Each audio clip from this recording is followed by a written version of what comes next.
All right, welcome everybody. Another episode of Hotbox, hotboxpodcast.com/live. You can watch that live right there and got a little IRC chat room. If you're on Freenode, Hotbox Podcast is the channel, so join us there if you'd like to say hello.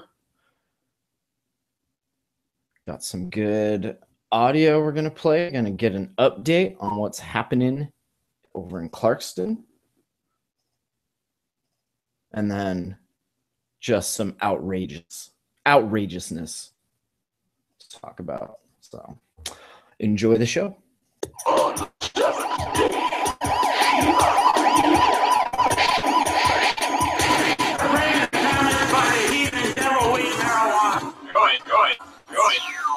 The terror's tripping on top. Be there! Scour the spaceways! Explore vast alien worlds! Tin right here contains the whole rigmarole. I used to smoke about an ounce of hash every day. Good. And it made me go a little bonkers. Maybe if I occupy his mind with more duties, I can control his space. Hi, big fat doobies. Hi. Hi, what's up, everybody? Today's Tuesday, July 7th, 2015. This is episode 159 of the Hotbox. I'm Matt. Got Nathan Betts joining us again all the way from Clarkston, Canada for Life. How you doing, Nathan? I'm great. How are you guys? Or how are you doing today, Matt? Good, man. Lots of good weed reviews coming up over on stuffstonerslike.com. Check that out. And I just sent in my Vuber review for the Cosmos and the Atlas using the Atlas right here. So got a video up on YouTube and then a whole review, pictures and all that stuff should be up on stuffstonerslike.com soon. So we should start things out. We'll get an update from you on what's going on. There's a hearing coming up soon, if I understand right. We've got one coming up on August 4th for the deposition that we're submitting on our behalf to file for losses and damages. And then September 17th and 18th, we go to a jury trial to find out if the if the jury will find my owner of the store, his name's Kelly Jackson.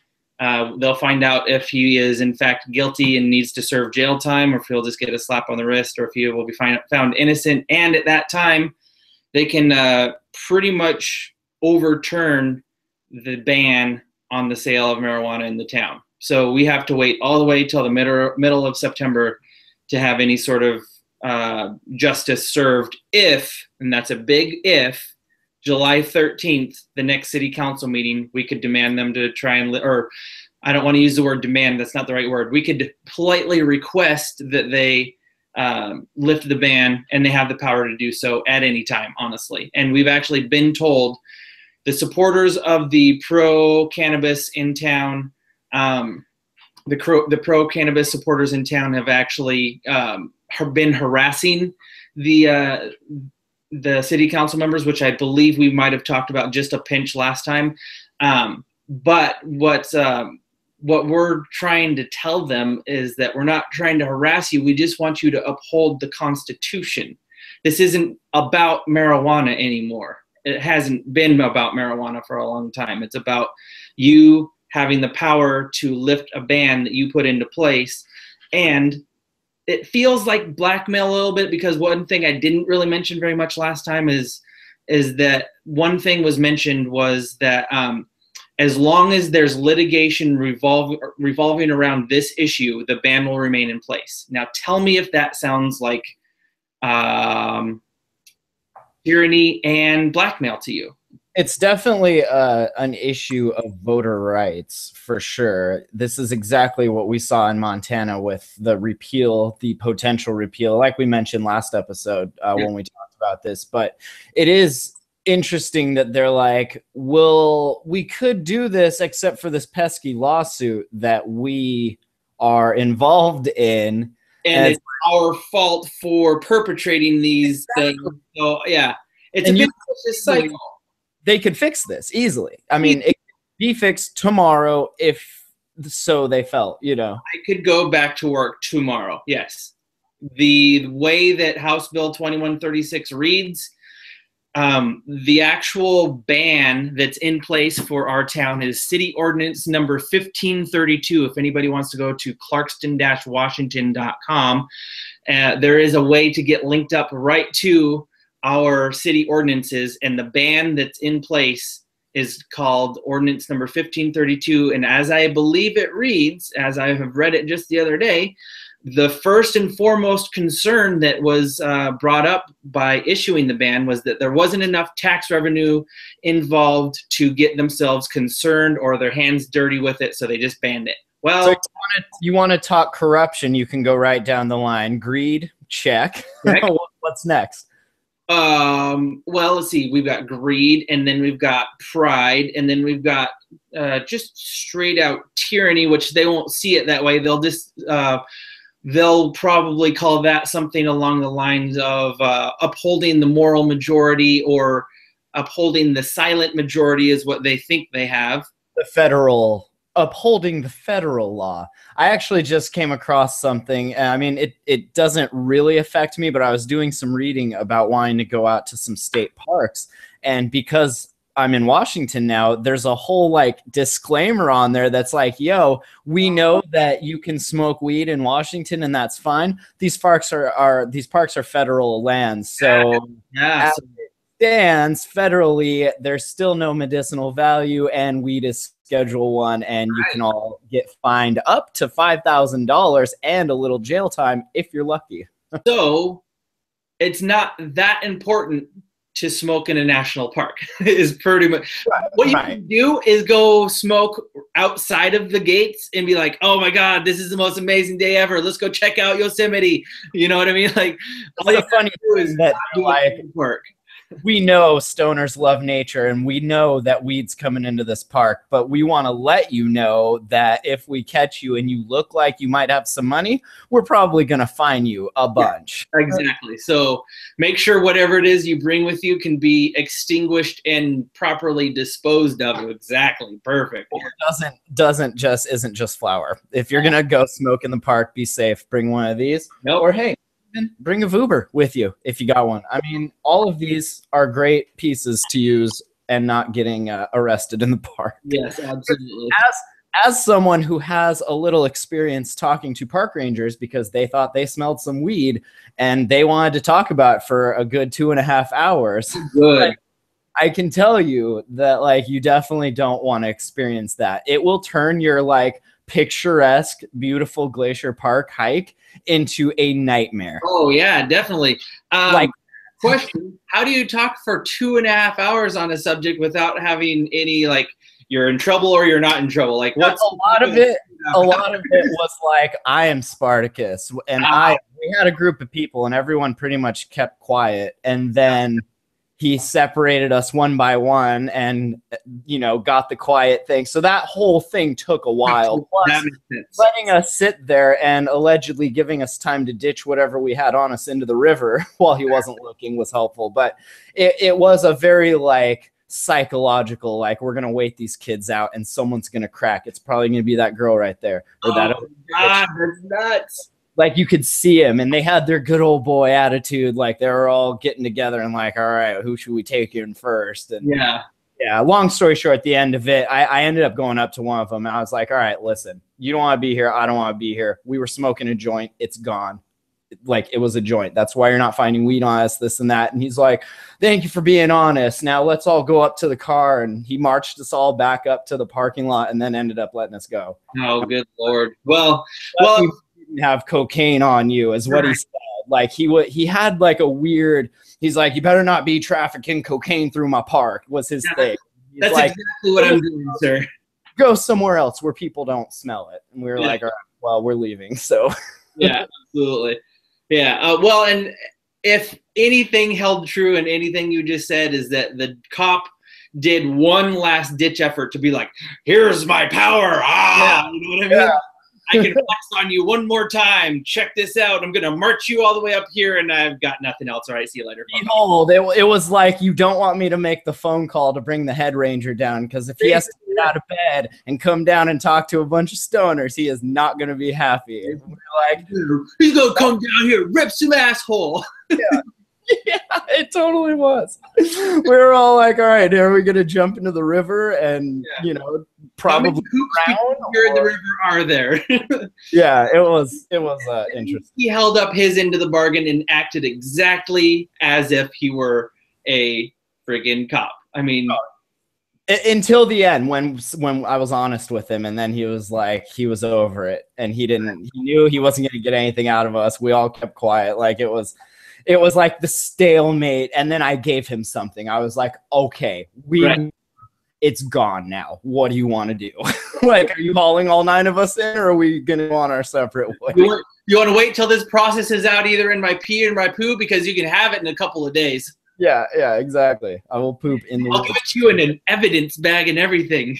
It'll just say, hold it. I'll let you hold it, and yeah. So politics can change all of these things. oh my God, politics can change your life, dude. It sucks. Politics can change your life. So there was an interview conducted. Do you know who the guy that was asking the questions was in this clip of audio we have? Yes, he is the news on the fly guy. He is with dailyfly.com, and his name is Michael Johns, is the one asking the interviewee, or interviewing the interviewee. And the interviewee is named George Nash. He is a city council member.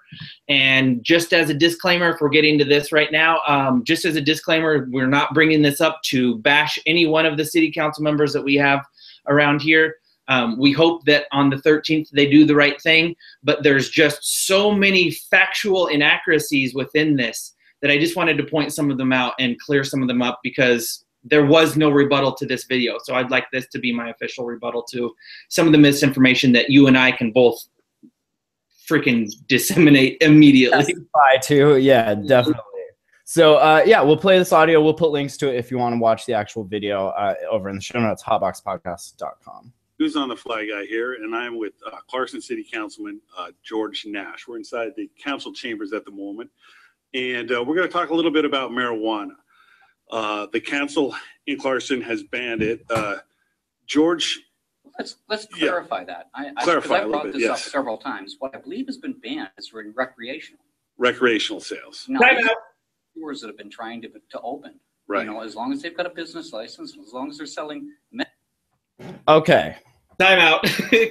Immediately. I mean, within the first minute, mistruth number one. And I don't even think he meant to, because he uses the word believe. Instead of knowing or reading or looking the frickin' thing up, he believes that recreational marijuana and medical marijuana, get this, he believes that they are still two separate entities and still two separate things. He does not realize that 2136 and 5052 essentially did that.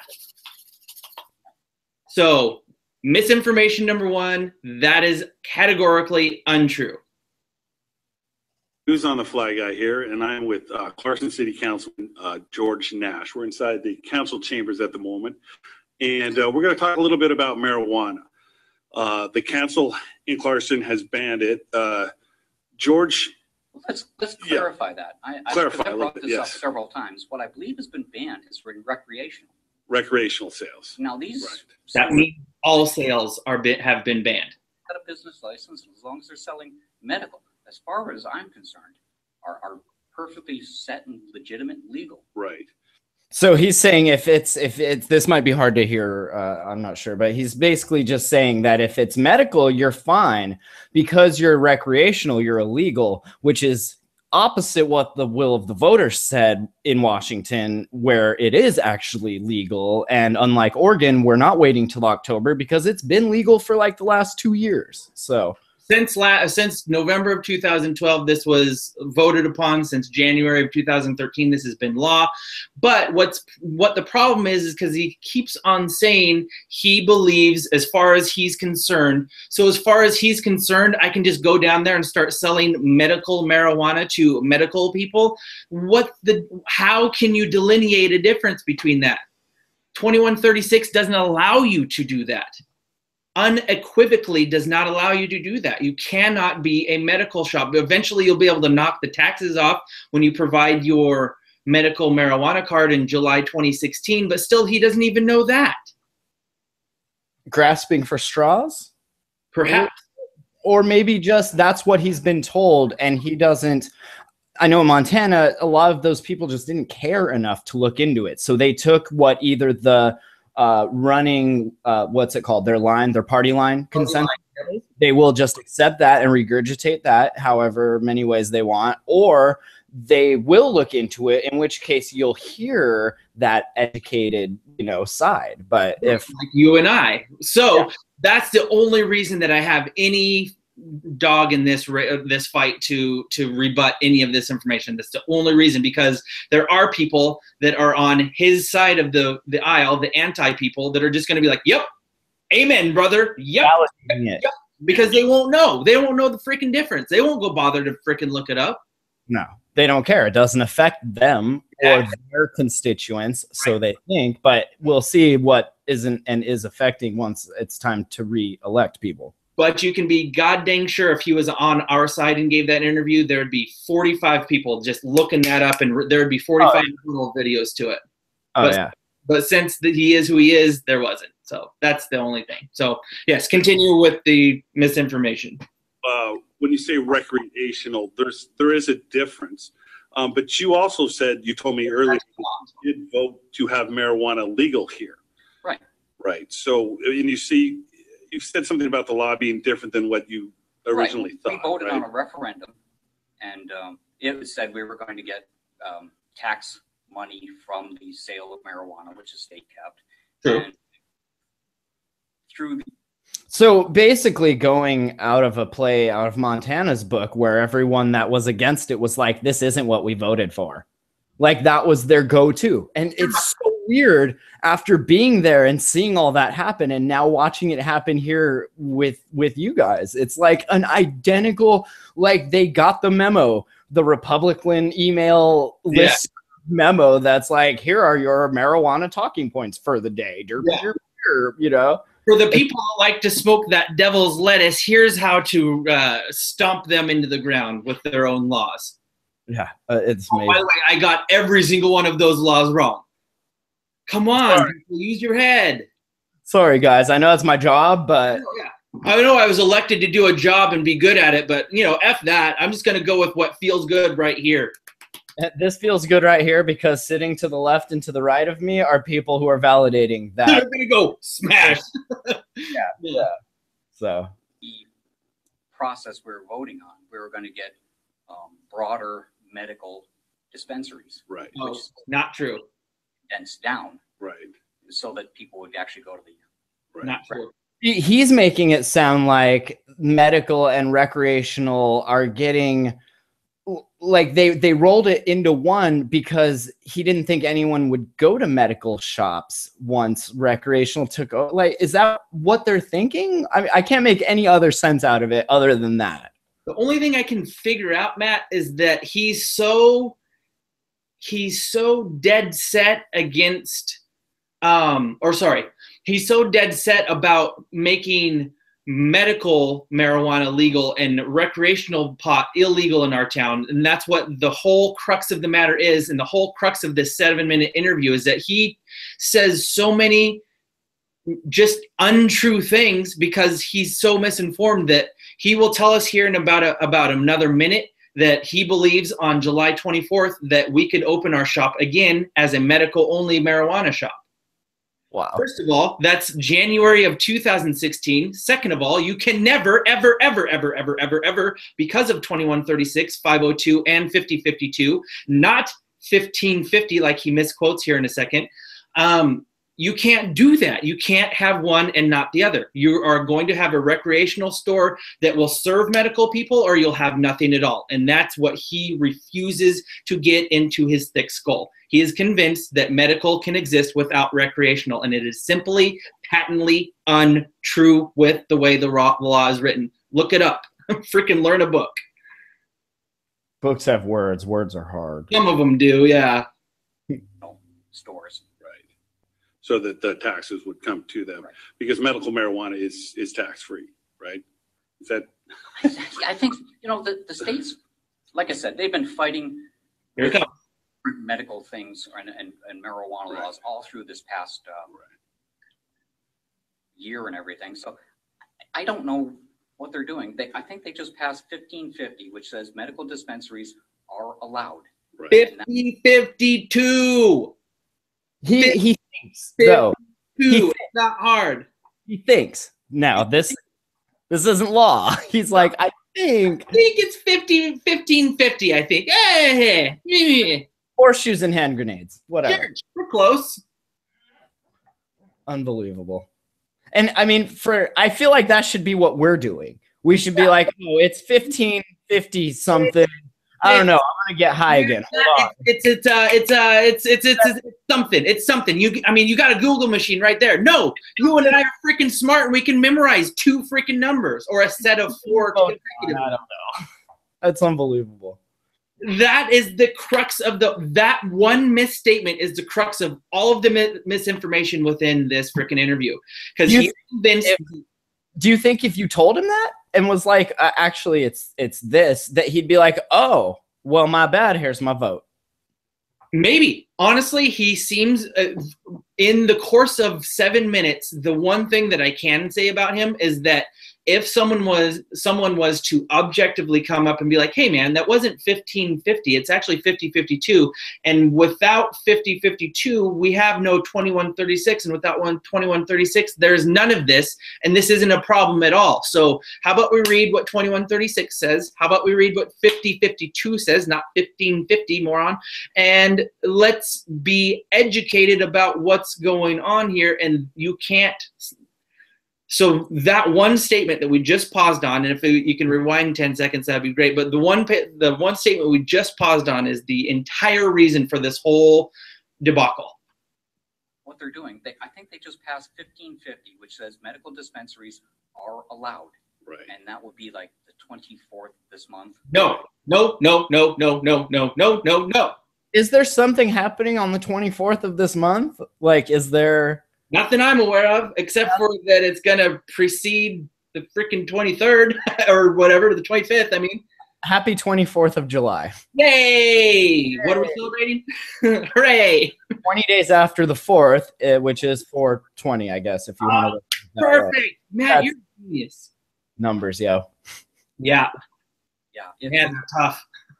Well, that's people understand what the state is doing. right. And people are coming to us, demanding us to do stuff. Right. Mm-hmm. That's your Hold job. on. People like want us to do stuff, and we're just like, yeah, what do you want us to do? Well, you know what? I'm busy walking to work and being head cook at a freaking restaurant. What else do you want from me? That's what's happening here. Can you believe these people coming to us like they want us to do stuff? Like they actually voted for us and they actually want something from me. I took this job so I could get $650 free a month. It wasn't all those promises of like, when I'm elected, I'll do this for you, was it? Like, you didn't go and make any promises, did you? Oh, he's ran. All of those guys have ran unopposed for so long, they didn't have to promise shit, dude. That's amazing to me that you don't even have to make fake promises and wrap them in sugar-coated lies to get elected in the first place. Like that. You just have to freaking wake up and have a heartbeat. Man, that's phenomenal. That's almost like being born into a king, being born into Game of Thrones. Yes. Like it's so close to that. Like just good version of being born into Game of Thrones, not the part where you get all the shit thrown all over you. Right. Yeah, no. Maybe a little shame. I mean, I'm just saying. Yeah. Oh, he looks like a king. Why you say that? Because he ain't got shit over him. Shame. Oh, shame. Oh, goodness. So these stores in town, Canada for Life and Greenfield, could they sell medical marijuana after the 24th? Would that be possible? I believe they can. Hey, you just got the okay. I heard it. We all heard it here on the show. I heard it too. Hey, after the 24th of July, happy day times 2, you can sell medical weed. So, but how do you with 2136? And that's the problem with 2136. How do you sell medical marijuana, Matt? You don't. You don't. Because it doesn't go into effect until July 2016. So what are we talking about here? just complete like straw man. I have no better logical fallacy than like and moving the goalposts, I guess. Something.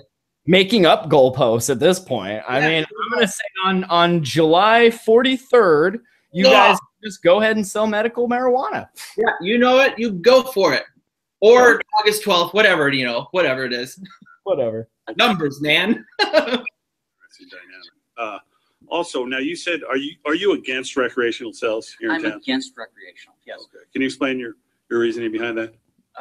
Can you explain that, considering your constituents were not against it? Like, I understand your beliefs and all, but should you be voting with those beliefs? No. As a officer of his bench, he is supposed to be impartial and freaking everything else that means being right in the middle of the road. And all he's supposed to do, all a city council is supposed to do, Matt, they're not supposed to be involved in any of this crap right now. All they're supposed to do is collect funds and allocate them. Collect funds and allocate them. Well, we're ringing a pretty big fund bell here, and they're ignoring the allocation of said funds. So it's a drug. Right. You're not selling Prozac, Lyrica, and Oxycontins to everybody out on the street. Now, whoa. Would it be better if we were? It could be. What are you saying? So this is a pharmacy. Drug. Not Oxycontin, dude. This is a drug. Yeah.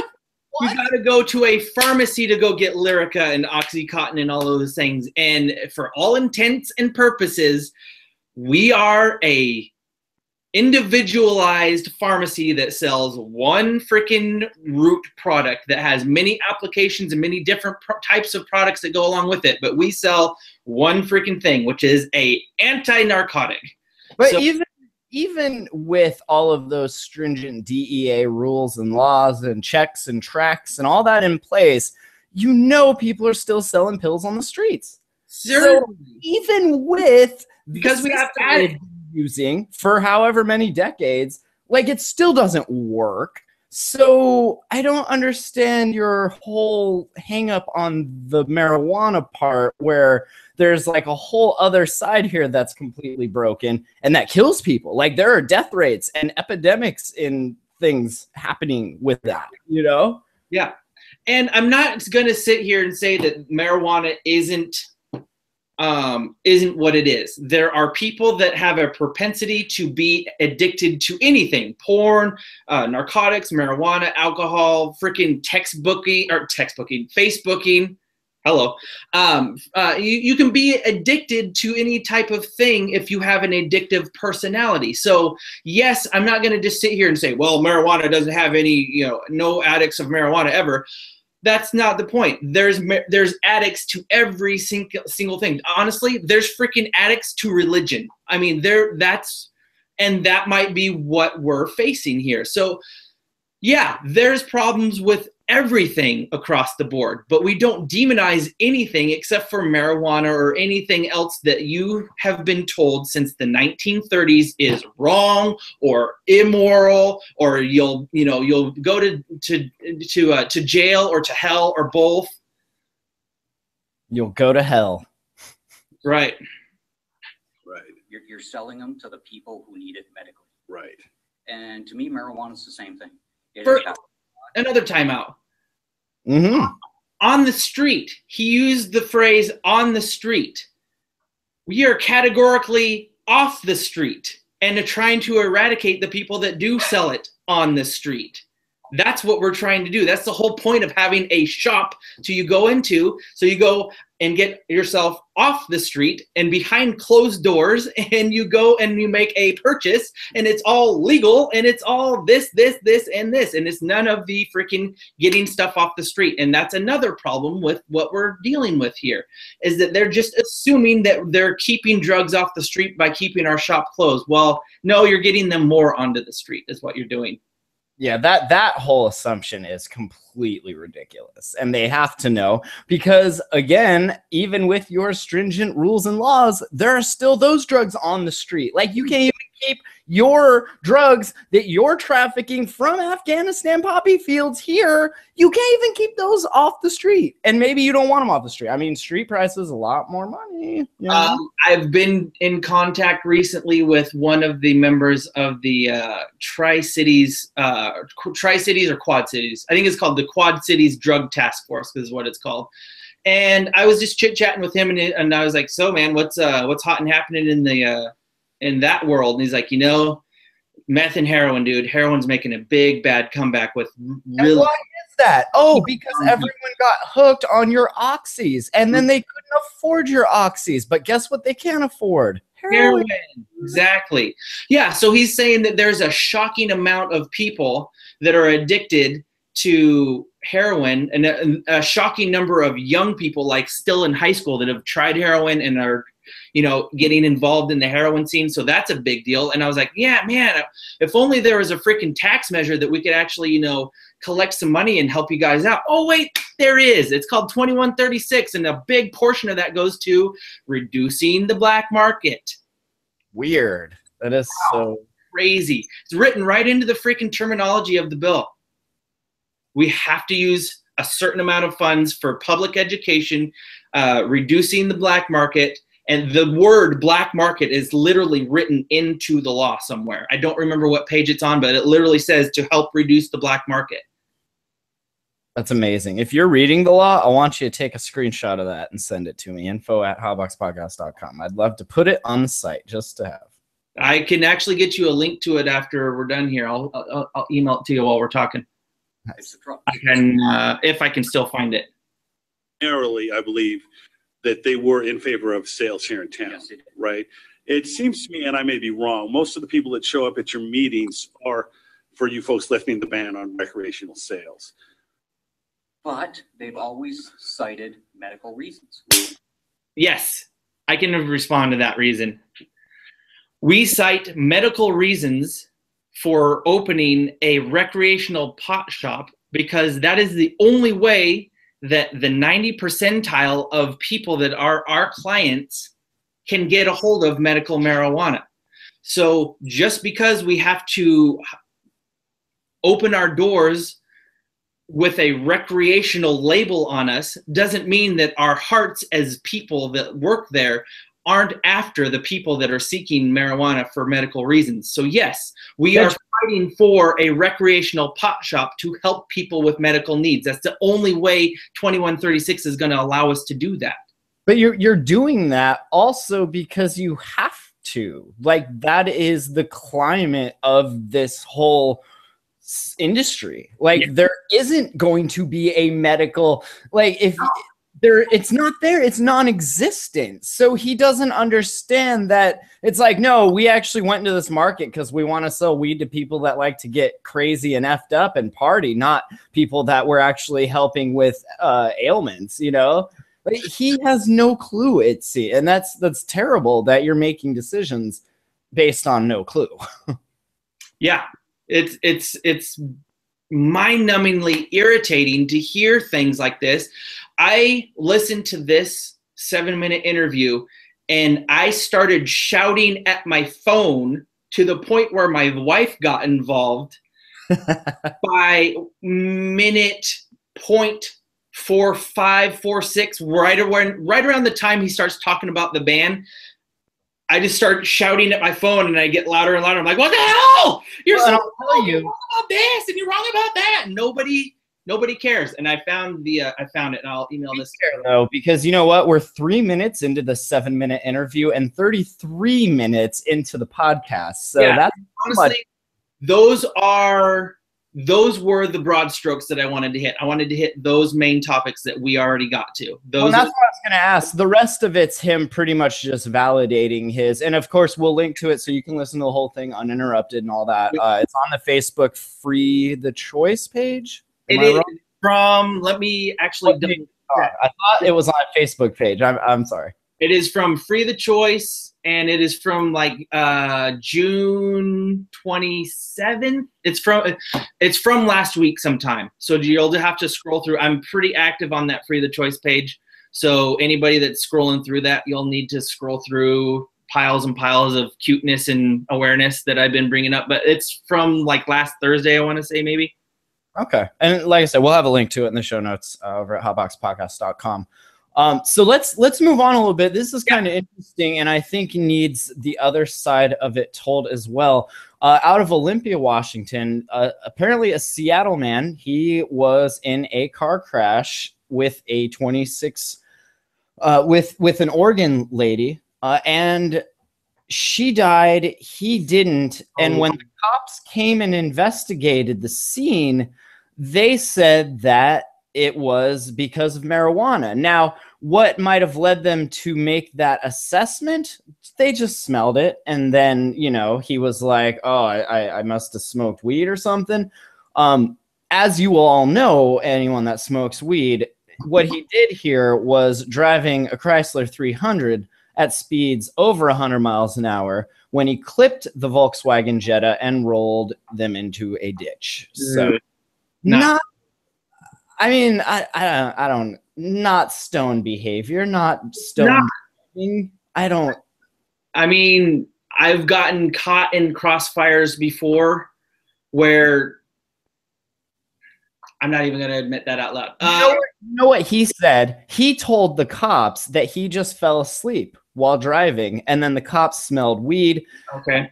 Conducted the evaluation, which then revealed he was under the influence. Now, is that a field test? Did he pee test? Was he actively under the influence, or had he had it in the last 24 hours? Because there is a difference. A blood test. I mean, was there weed like in his hair follicles from 6 years ago?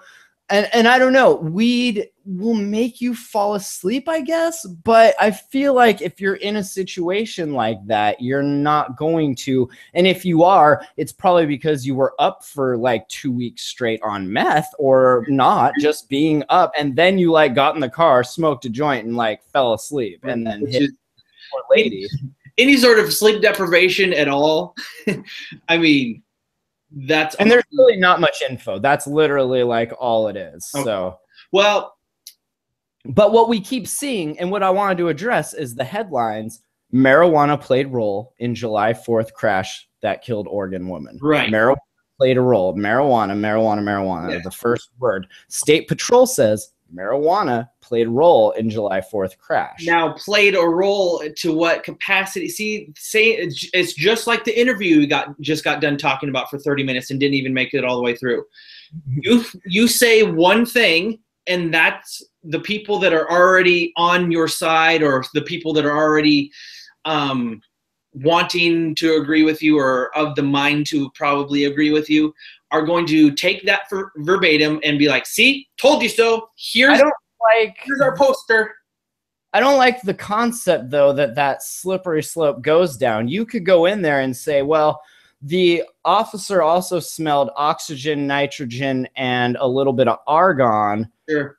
And maybe that he was messed up on that. You know, like it's a weird correlation without causation type of thing. And to be making assessments like that, I feel like is very not professional. Agreed. So they issued a search warrant for a blood test to determine whether Martin was intoxicated at the time of the crash, and the results are pending. So you really don't even know. But then they're going to base that on their law, which is however many nanograms per microliter of blood, or nanograms per liter of blood, or something like that. So that's not necessarily proving impairment. That's just proving that, yes, he did have a certain amount of whatever this cannabinoid metabolized into in his system. Yeah. Which could stay there for up to another 3 to 5 weeks. So, exactly. Or that could have been whatever shows up in his test could have been from 3 to 5 weeks ago. I mean, there's just, I'm not saying that he's not guilty. Who knows? There are people that make bad decisions on every type of substance. There are people that make terribly bad decisions completely stone cold sober. So you know what they did? They have somebody that is their job title is drug recognition expert. So the state trooper smells the weed on this guy, and conducts an evaluation, bringing in the influence. I wonder how unbiased that whole thing is, you know? It's Like, yeah, it's hard to tell. credentials to be a drug recognition expert. I feel like I've 10,000 hours. I mean, I'm a drug recognition expert. I don't have 10,000, but I probably got 8. I mean, And I'm saying, dude, just because I can recognize drugs doesn't mean I can recognize you being impaired on drugs. I mean, but I'm not saying that's not a correlating thing. yeah, yeah. And without something that you can just go back and do any sort of like actual proof or write up, or we did this and this is provable in a court of law. No, this is just my word. He looked high. He's done. Oh crap. Oh, interesting. If you read through the Facebook comments here, some of them point that he was drinking. So, Drinking. Oh, there's a big surprise. any definitive test? This is by someone named Kathy here. She says he was drunk. Cannabis had nothing to do with it. Any definitive test for that would only show that he might have had some in his system sometime in the past, but not necessarily close enough to the time of the accident to have any effect on his driving. Had he really been under the influence of cannabis, he would never be that fast. Cannabis drivers may get stopped for going too slow. People normally serve about 5 years for murdering someone while drunk driving. But if they decide it was the cannabis based on no evidence at all, he will get jail for life. Well, I can't believe that he'll be in jail for life with no evidence. There'll have to be something. The blood test will have to show something that it was active at the time, or the blood alcohol his blood alcohol level will have to prove to be higher than the cannabis. Something. But just blanket statement, he was stoned. Yeah, it just, as people that have been doing this for a bit, that just doesn't match up. And I'm sorry, maybe I might be naive, but I'm pretty sure that I have never dreamt of going 100 miles an hour, especially while stoned. So, it looks like your feed might be frozen there for a second. Are you still there?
Oh, so comfy.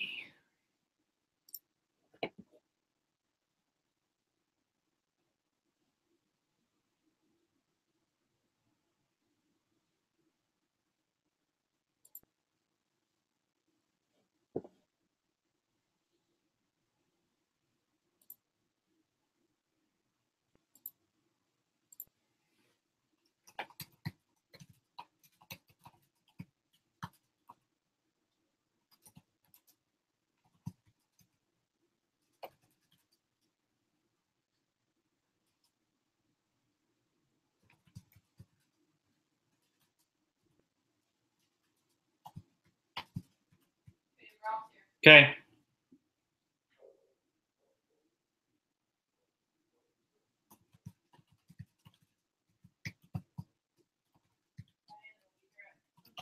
Okay.